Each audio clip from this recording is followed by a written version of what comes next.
Hey, Paul. Hey, Fab. How's it going? Good. Cool. I'm doing well. I'm very excited about today's topic. Yeah, it's going to be interesting. It's truthfully something I don't know much about, so I'm really excited to dive a little deeper in it. I mean, I do have some anecdotal maybe experience or a bit of experience, but today we want to talk about sales and leadership assessments, and how to make them work for you, the pros and cons, why people like them, why people don't like them. So Fab vetoed my original title, which was "Why I Love and Hate Sales Assessments." Yeah, I mean, I think there's value. Yeah, I mean, I don't know. Let's dive into it. Like, what's the value for a salesperson, like, to be assessed, to be evaluated? That's a great question, and you know what? Most people see it's a great question, and I want to talk about why people ask that question, right? So a lot of salespeople say, "I don't want to do an assessment. How does it help me?" Right? And it's a good point, Fab, because if you're a salesperson who's being assessed with the right intentions, it can be very valuable to you because it'll help you identify places where you might need more work to help you move forward, or where you might have risks, or where you might have even some weaknesses. So as a salesperson, it's great because it's going to help you move forward. It's like being a skier that's getting a coach to look at you and say, you're not doing that turn properly, and you're not doing this turn properly. That's wonderful. So if a sales assessment is used properly and correlated, and I'm stealing what we talked about earlier, and it's correlated with data on your results, well, then it can be greatly helpful. Yeah. Where it's bad is when there's I hate to say this, a lazy leader who just looks at a result and doesn't take the time to really understand what it means with the salesperson, and just says, "Oh, you're this color or that color, or you're this character and that character, and according to this assessment, you don't like to cold call, so I'm firing you." I'm taking it to the extreme, but that's where I don't like a sales assessment for the salesperson. Yeah, I mean, I could see that. That's it. You're right. I think as a salesperson, like, especially if you're answering it truthfully, not necessarily maybe what you believe, but how you believe you act, I guess, could be a way to put it, because there's a difference between textbook knowledge and on the street behavior, I guess. But there is value in identifying your strengths and your weaknesses. I mean, some people care. That's important too, Fab, because and you said this before too, is that as a salesperson, I just want to stop on something you said. You said if you're answering honestly, and that's super important, because if you don't trust your leaders who are asking you to do sales evaluation, you're going to answer what you want them to know because you're fear for your job or you fear for your position. Yeah. If you trust your leaders to use it properly, then you have a much more likely chance to answer honestly and for this to become a tool. Yeah. Sorry, I so then. No, that's good. I think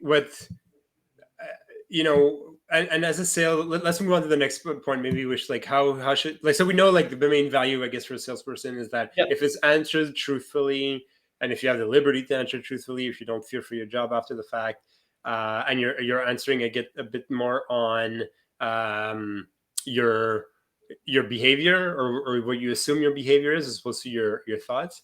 I think there's a good value in understanding what your strengths and weaknesses are as a salesperson.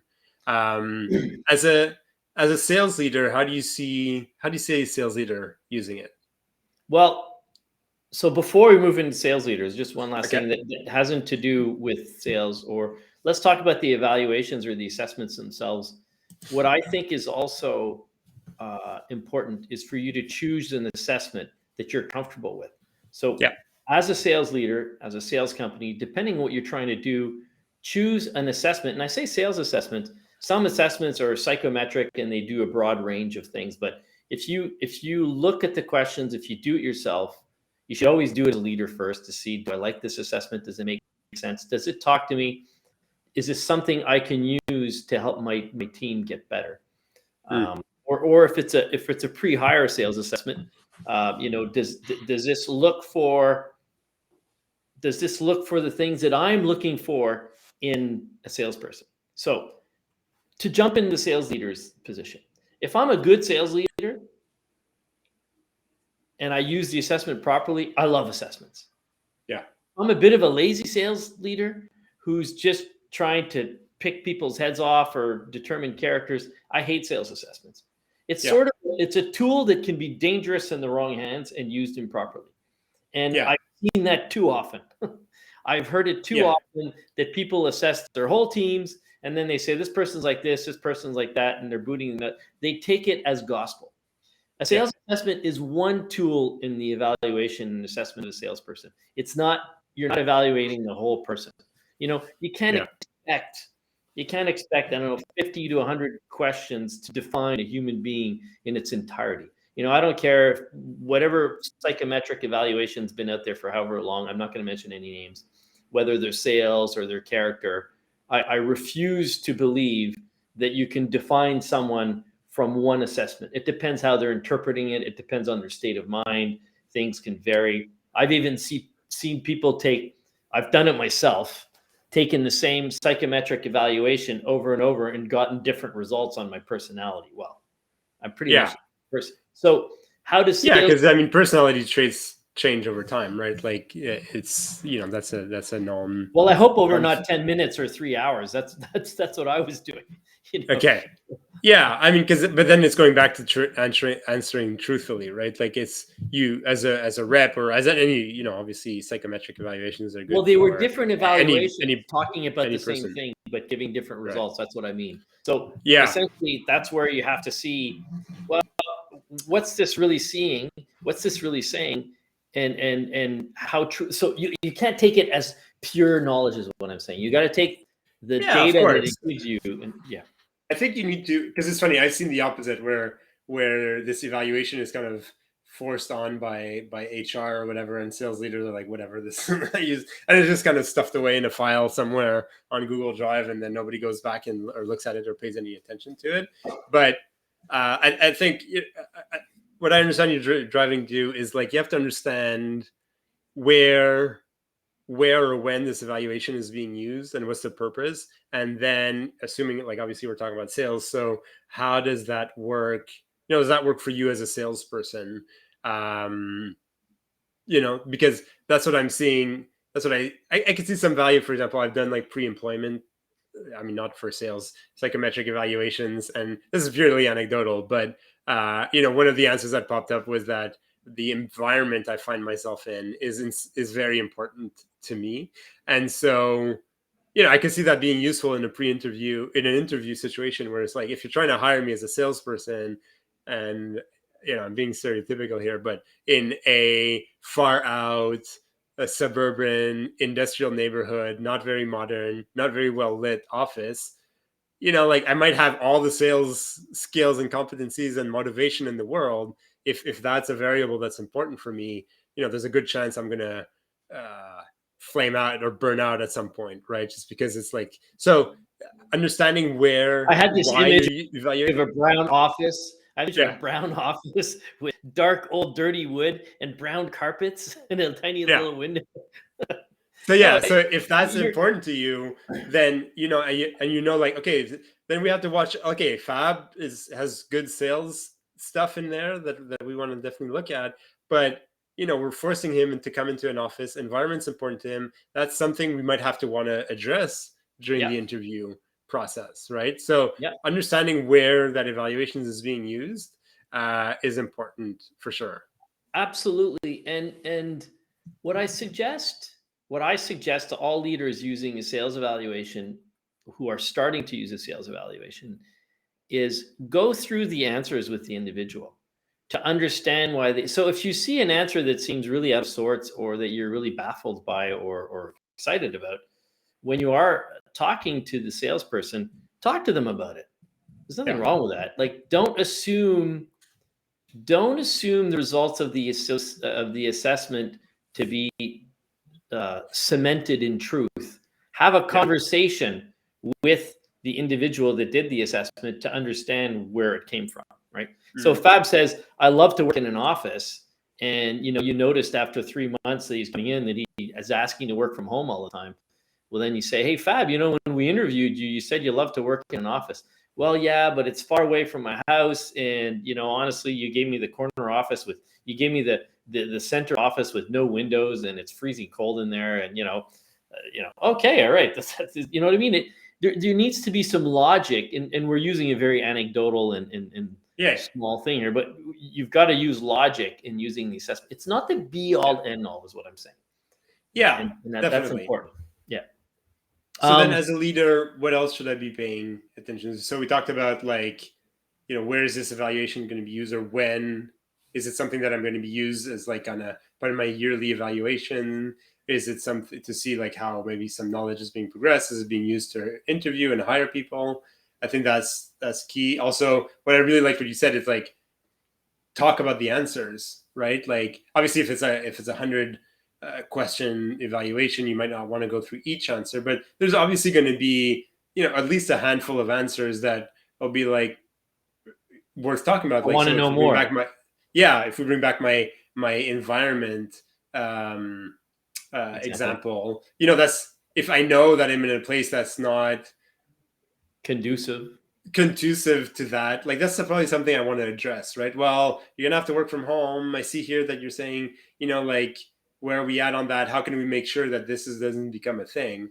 Like you might want to adjust that, right? Yeah. So I really like what you said about talking through, the most relevant and to address your question, if a leader understands what he's trying to get from a sales evaluation and he really sees it as a tool, I would say you can use it before you hire someone. You can use it, at a 6-month term. You can use it on a yearly evaluation.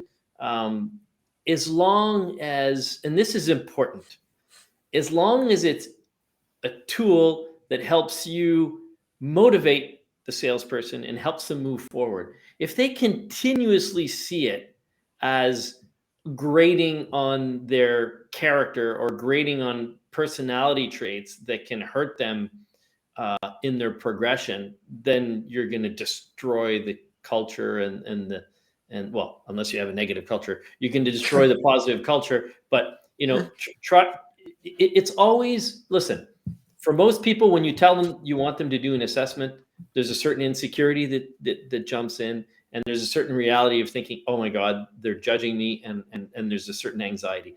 Most people feel that way, right? So that's why when as a sales leader, you really have to establish the cultural reasons of why you're doing this assessment. And if you really reassure the individuals that it's to help them move forward and not just to put them in a box or fire them, then you'll get sincere honesty. However, if there's any doubt, people will go to that negative side. It's like when you do an entrance exam. It's like when you do an exam at the end of the year. You could pass or fail. When you did your math exam in school, you could conceivably fail. So you want them to realize that if you're properly using an evaluation, you're not using it in those terms, unless it's a pre-hire evaluation, because then you have no emotional attachment. It's just, I want to see who's got what, and I'm going to weed them out. And that's okay. But once you've hired them and you want to work with them, if they feel that it's a negative tool, you're going to have a hard time. Yeah. And so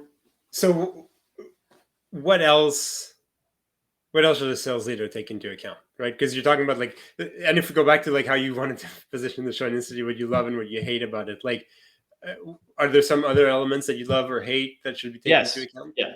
I love a sales assessments when they're properly used. I really do. Because it helps people understand. I use them a lot. I've created my own sales assessment. I'm going to actually get you to answer a few questions now.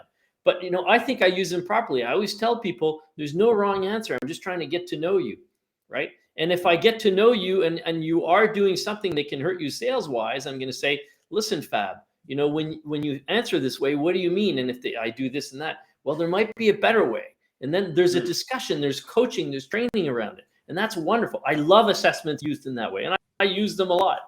I hate assessments when people say, oh, Fab's like this, give him training. And you don't even talk to him. You don't even know why he answered that way. And then the next thing you know, you've categorized Fab. It's like saying he's a white male who's 40 years old with long hair, so he must like fast cars. You know what I mean? So that's where I hate assessments, when they are improperly used. and they can be, I don't want to say dangerous, but they can be dangerous for your career and dangerous for you growing your sales team in a proper way. Yeah, because that's the other thing, right? Is in an environment, and obviously in some industries there's been a lot of layoffs recently, but in an environment where finding hard, like top talent, is difficult, you have to be weary, or not weary, but mindful of what conclusions you're drawing off of your evaluation, right? Because making recruitment difficult is not a good way to attract top talent, right? Like top talent, even in a employer's market, let's call it that way, where there's a lot of talent available, top talent is still hard to recruit, right? Like companies that have top talent will hold on to them, and so if you're not using your assessment properly and you're disqualifying people, or you're making it complicated for people to apply, that's something to take into account as well. Well, I mean, I'll challenge you a little bit on that. Top talent with experience might be harder to recruit, but sometimes you've got people who've got natural Fair. instincts that are really, really good out there, and you're just trying to weed. Yeah. You're trying to go find that diamond in the rough, or that that needle in the haystack. So that can be done. But also, I mean, there's other factors too, right? So if you are recruiting and you're offering an awesome salary, the top talent might say, hey, they're paying me more, I want to go there. And then they might do the sales assessment because they're like, yeah, I've done this before, I know what it's about, and I'm working on it. But the last thing I want to come to for sales leadership is that if you don't set up the purpose of your sales assessments, whether you do 1, 2, 3, 4, 10 a year properly, you also will not get honesty from the individuals answering. And this is a key element, because listen, some people say, oh, you can't lie in our sales assessment. There's always someone who figures out a way to hack the answers of their sales assessments if they want to. So the most important thing, and I'm telling you, 50% of sales assessments, people are not answering honestly. They're answering what they think themselves to be, because that can be wrong too, or what they think they should be, or what they think their bosses want to hear. So if you create an environment where honesty is respected and people are helped to grow, then you'll get the honesty. If you're in an environment where you're always trying to kick someone in the ass, or trip them, or dock their pay, or give them a reason not to give them their commission, you will not get the best. You will not get the best results from an assessment. Hey, Fab, you want to answer a few questions so we can tactically show people what we mean? Sure. And then I'll go into what I like and dislike about it, and what lasers need to take. Oh, maybe you'll dislike this and you can tell us more. There you go. So I'm going to ask you, I will share my screen just for fun. Okay. Share my screen. And I'm going to ask you just a couple of questions. So just talk through it also for people. Yeah, absolutely. So the first question I'm asking Fab is, I chose sales because this is for this is to establish if people have maybe what it takes to be a salesperson. So I chose sales, or would like to do sales, and then I have two answers. The first choice is I like helping people achieve their objectives, and the second one is for the lifestyle. So give me an answer. What would you answer here if you're applying for a sales job? I'd answer, I like helping people achieve their objectives. Okay. And to be honest with you, I haven't done a million sales evaluations, so I can't compare. But I really like that answer, that question. Sorry, because as a rep, if that's a real question, like if my answer is authentic and honest, it's a good indication whether this company is good for me, right? Because if my goal is to help people achieve objectives, and I don't see the value in what I'm selling, it's really going to be hard for me to stay motivated. Okay, so that's a good answer. But if someone chooses for the lifestyle, I don't think that's bad either.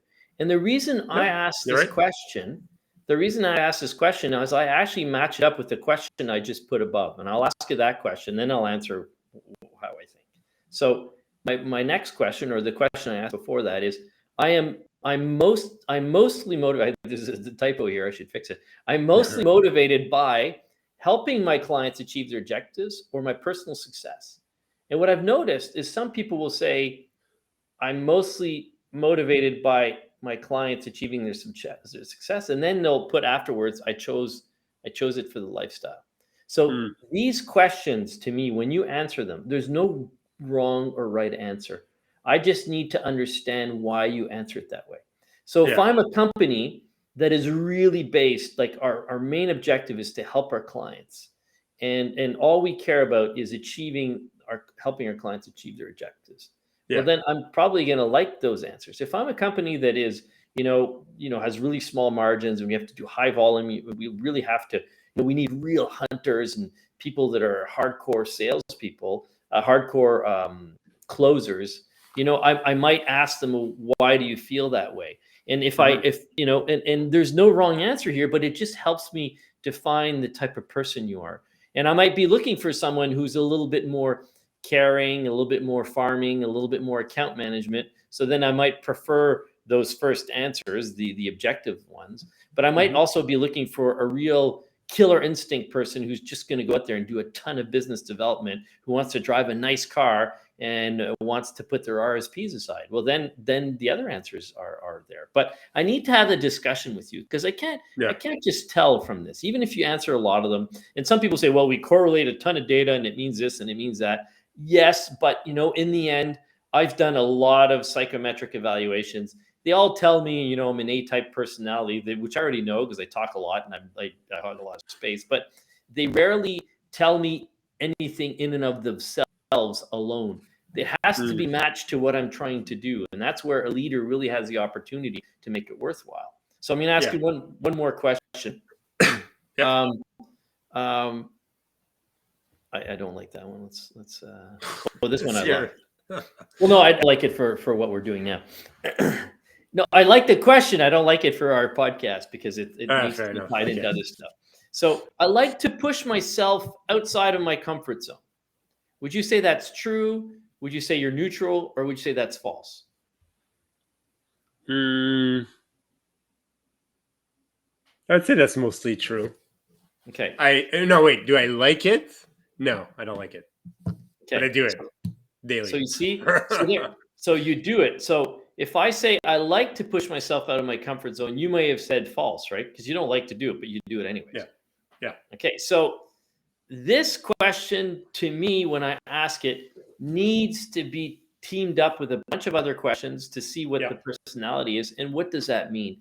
Because if I'm hiring someone green who's never done sales before, who's Mm, never done a cold call, who's never knocked on doors, who's never been rejected, they have to be okay with being pushed out of their comfort zone. Do they yeah. like it? Some people actually like it. They like to jump off cliffs. They like to try new things. They like to be scared. They like to be challenged. Well, those people, I need to have those conversations with them because they're probably going to be pushed into that situation.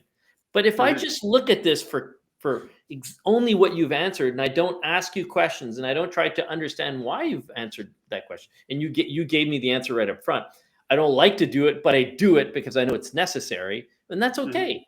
But you're probably, I know this from you because I know you well. You're not the A-type sales guy who's going to go out and love doing a bunch of cold calls and loves the challenge, and he gets all excited if he called a bunch of people. You've taken an approach where you're getting a lot of inbound leads. You talk to them, but you're not someone who loves prospecting 3 days a week, right? That's not your Yeah. personality.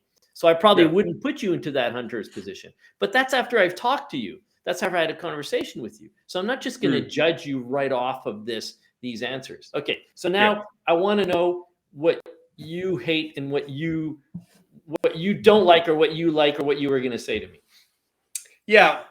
So my biggest challenge with assessments is that they're relatively hard to operationalize. And I mean, and when I say operationalize, it's like, okay, this is an interview assessment, we know that, but how to use them beyond the conversational component to it, right? So if I've assessed Paul and I know your strength, I know your weaknesses, it seems like you're a good fit for the hire, or it seems like but there's, to me, what I don't like about it is that there's it's hard for me to then say like, so what? Beyond having a good interview discussion, beyond having good coaching sessions, which are vital. Don't get me wrong. I'm not like poo-pooing the value of a coaching session.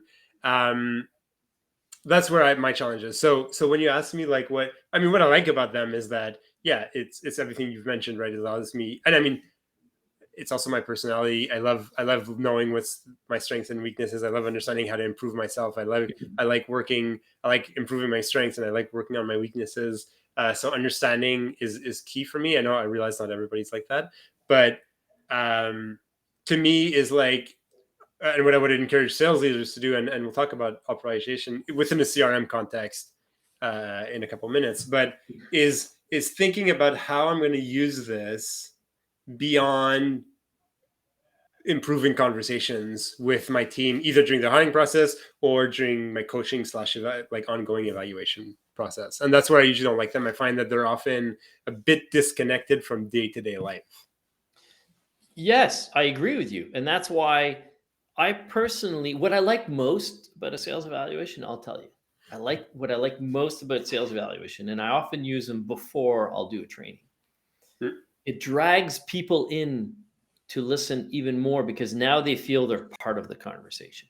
Yeah. So when you get someone to put something on paper and they've been honest, and you put it up on screen and you say, how did you, first of all, people right away are drawn in because they're like, now they're involved because you've asked them the question and you're about to tell them on how you see it. So what I like about assessments is it drags people emotionally into the conversation. They don't feel there's a third party distance anymore. They know it's about them.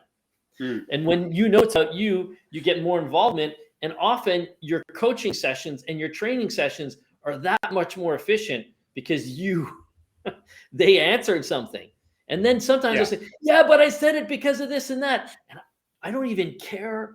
Sometimes I don't even care what they answered. I just like the fact that they're involved and now they're going to really learn something.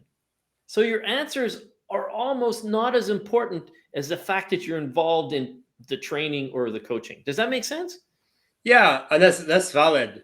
I think where I'm coming from is like on a CRM basis, and then while I agree with you that evaluations are obviously not the end all be all, what I would do as an ops person is, obviously I know HubSpot. I would go and create a custom object within a HubSpot associated to a deal, and in that object identify some of the key components of this evaluation, right? So Paul's good.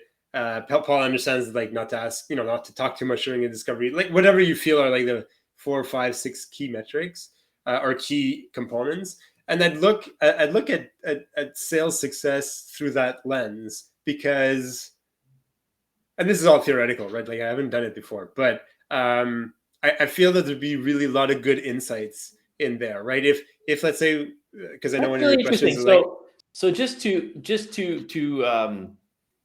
for the common man out there who's not an expert in HubSpot or any CRM. Yes, Fab worked with HubSpot, in case you haven't noticed before.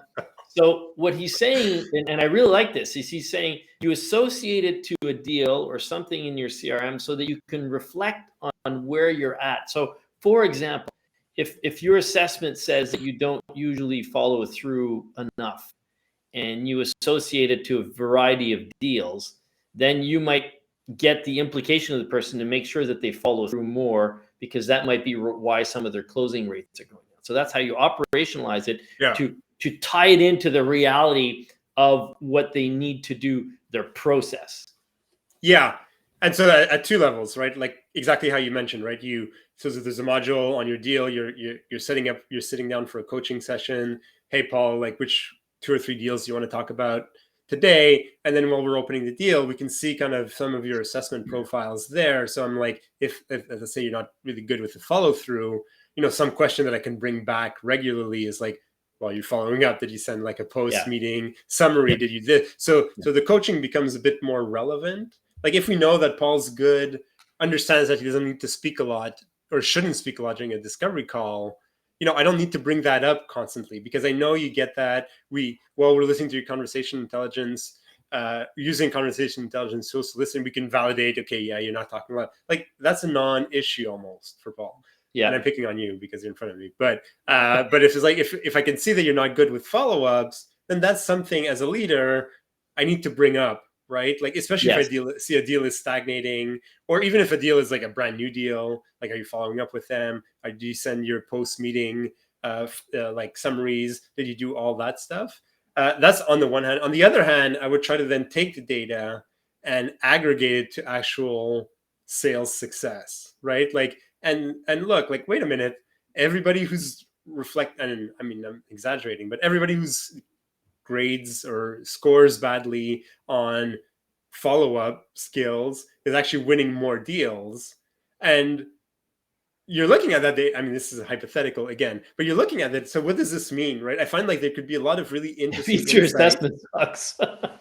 No, but maybe like we said, is that there may be people that really bad at following up. You coach them a lot on it, right? So their evaluation says they're not good on it, but their actual activity says that they're whereas somebody who is good at it, you don't coach them at it, so they're maybe not doing it as much or as consistently. So to me, I think there's a lot of value there in understanding how you are as a leader, how to lead your team on an aggregate level, because in the same way that when you're looking at one person's evaluation, you could identify a few questions you might want to discuss. I think when you're looking at on an aggregate, you're probably able to identify a few variables that are like really interesting and speak a lot about your team, your organization, the type of deals that you're working on, and so on and so forth. So those are the two ways I would operationalize that. Yeah, I think that's great. And there's a coaching elephant in the room too, in that if everything we do, so let's say, you operationalize it properly and you manage to use it as a great tool and you manage to go through your process, as you're saying, but there's something you have to do before you get there.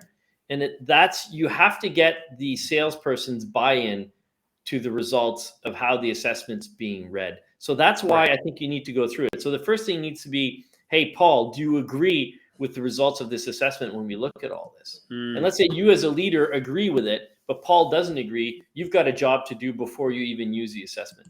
You need to get Paul to either, drink the Kool-Aid, or you need to see why Paul doesn't agree. But you need to find common ground on what the assessment means and what you're going to do with it before you operationalize it. Because if you operationalize something, Paul doesn't agree with it, and Fab, the leader, does, you're not going to get anywhere, no matter how well you operationalize it. You're going to have a culture clash or a management clash. So okay. So I just wanted to add that little super important, get the buy-in from both leader and, or it might be the other way around. The evaluation comes back and says that, this representative walks on water and is the best representative in the world. And the leader's like, this is bullshit. He never makes his numbers. And he's like, I'm about to fire him.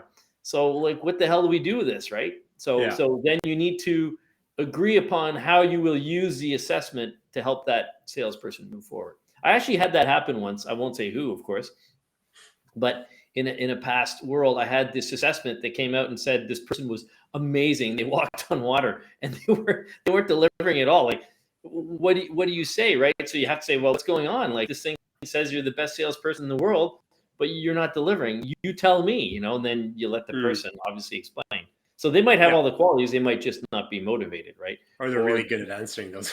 They're really good at answering assessments. Hence, I hate assessments. No. Cool. All right.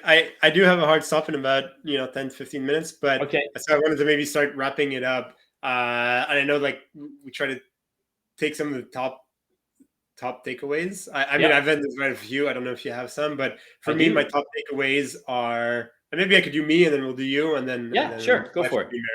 I say it's great. Assessments are great for establishing strengths and weaknesses of a rep. It's not necessarily about right or wrong. It's about strengths and weaknesses. And I think that to me is strengths and risks. I don't like to say weaknesses. I call it risks. Yeah. Fair enough. And as a leader, and as a result, we really want reps to be able to answer them truthfully, right? And so you need to create obviously in an interview process, your culture might not have seeped through yet, but we really want to create a culture of openness and transparency to get really the best out of it. As a leader specifically, I think it's important. What I've understood is that understand where this evaluation is going to be used, right? Like whether you're using it in an interview process or whether you're using it as a coaching tool or whatnot, because even what you're looking at might be different, right? Like, if I'm interviewing somebody, I might want to look at different variables than if I'm using it as a coaching tool. What I really liked what you said is like talk through the answers, right? Because there's always going to be a few answers that stick out and that you want to address, whether it's a risk factor or whether it's a strength. And you're like, wow, I've never seen somebody answer like this before. And then also identifying the purpose of the evaluation, a bit like how we were talking about, like where it's being used, like what's the purpose of behind this? What am I trying to gauge out of this evaluation? And then also working with a team so that they agree on it. I like that point too, is like, do you agree with these results, right? Because if you don't, you're going to get a buy-in result. You're going to get a buy-in issue at some point, right? Yeah. Well, if they don't agree, you get zero buy-in. Yeah, I told that's very important. Absolutely. And then the final one, like for me, to operationalize it. I think, the last thing you want is like, it's great. It's an interview tool. Great. We hired Paul. He's a great fit, and boom, that's it. It's done. To me, adding those answers to your CRM so that you can use it as a coaching tool in the moment when you're coaching on a deal that you're trying to close or you're trying to open or whatnot, and then use it maybe as an aggregate as well, and looking at how certain variables correlate with deal success or sales success. So those would be kind of my takeaways. I love your and I'll only add two. I'll have two top. I call them two top ones. Yeah. And you're gonna laugh, but because you said you really said it well, particularly on the operationalization and on the buy-in and whatnot. So I'd say top one. I hate sales assessments when they're used lazily to shoot as a gun to shoot someone down. Yeah. And then top one as well. I love sales assessments when they're used as a gun to shoot the thing that you're trying to aim at and kill. So whether it's that animal in the wood, sorry, to all the vegetarians out there, the animal in the wood that's your dinner, then you're working together with your salesperson to help them. That's when I love it. So the top two things to remember is use it properly, because it's a weapon. It can be a weapon that really hurts people rather than being a tool that helps people. That's what I'm saying. So those are the top two things. Don't make it a weapon, make it a tool. And to me, you've said all your tops are really good, but those two things, keep that into perspective when you're considering a sales assessment. Because if you just do it lazily, you can do a lot more harm to your culture than help. But if you do it properly, it can be a wonderful tool. Right. Paul, always interesting, always enjoyable. Thanks, Fab. Good day. I agree. Good day. I love it. Thanks, I want you. Yeah, still haven't got me one of those T-shirts. You're wearing HubSpot T-shirts. You're wearing HubSpot sweatshirts. Never do you offer me one. It's not good marketing. HubSpot people, Fab is not doing good marketing. No, I'm kidding. I've earned these shirts. These are badges of honor. I've earned these shirts. Yeah, it's true. I'm not allowed to wear them. I think they look cool. I like the logo too. Okay, thank you. So this is the silly afterness that Fab and I go through that we gave you a little bit of. So thanks everyone. We look forward to seeing you. Happy holidays. Oh yeah, I don't know when we're putting this out. Probably after the holidays. So I guess at this point I have to put it before. I could also say, if you're hearing it after the holidays, I hope you had a nice holiday season. There you go. All right, Paul. Have a great rest of your day. Bye, everybody. You too. Ciao. Bye, everyone. Thanks.